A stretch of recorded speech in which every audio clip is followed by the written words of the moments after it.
La digitalisation des services publics et la prise en compte du numérique de façon inclusive de toutes les couches socio-économiques fait objet de discussions et d'échanges ce 29 avril 2026 à travers un atelier de plaidoyer initié par la clinique d'expertise juridique et sociale. Le projet n'est vraiment que l'aboutissement d'un processus que nous avions démarré depuis l'année passée dans le cadre du projet global de renforcement de l'inclusion numérique au Togo, notamment en ce qui concerne les jeunes et les femmes, avec l'accompagnement du gouvernement et aussi de notre partenaire EEP.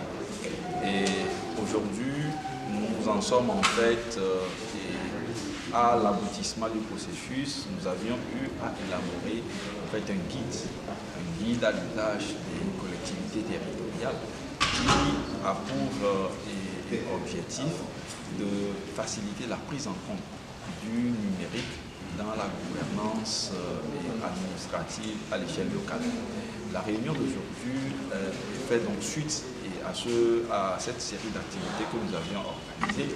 Et c'est vraiment une réunion de plaidoyer qui va essentiellement consister en des échanges et discussions avec les autorités, avec les organisations de la société civile qui sont présentes dans la salle pour qu'ensemble nous puissions porter des actions concertées, des actions synergiques qui puissent concourir à une meilleure prise en compte, mais à une meilleure inclusion numérique dans notre pays. Et nous disons qu'aujourd'hui, le numérique façonne tous les pans de notre société, tous les pans de notre communauté, et il est important que nous puissions véritablement épouser la modernité et que nos instances, nos institutions, nos organisations puissent évoluer au rythme de cette nouvelle exigence que nous imposent en fait les enjeux numériques.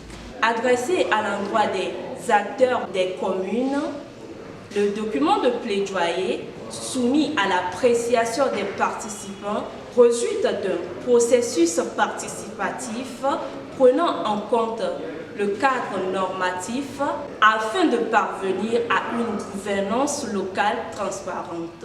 Ce guide en fait est un outil pratique qui vient accompagner les communes en fait dans l'intégration du numérique, de la digitalisation dans la gouvernance locale, c'est-à-dire qui leur permet de définir en fait leur politique de digitalisation et puis les étapes ou les processus en fait qu'ils doivent suivre pour que cette digitalisation-là soit inclusive et puis contribue à une gouvernance locale transparente. Définir une vision commune en fait pour la stratégie de digitalisation, puisque c'est de ça qu'il s'agit. Le guide propose en fait une stratégie simplifiée pour le processus de digitalisation au niveau des communes. Et cette vision-là qui a été définie a été accompagnée des objectifs ou orientations stratégiques. Ce guide propose une orientation stratégique commune de digitalisation approuvée et soutenue pour une vision commune. Ce projet, nous l'avons suivi de bout en bout. Aujourd'hui, le digital, le numérique est un levier de développement. Et nous pensons qu'avec ce projet, il faut que les mairies s'adonnent, les mairies prennent cette décision de digitaliser ou d'introduire le numérique dans la prestation des services octroyés aux usagers. Je crois que c'est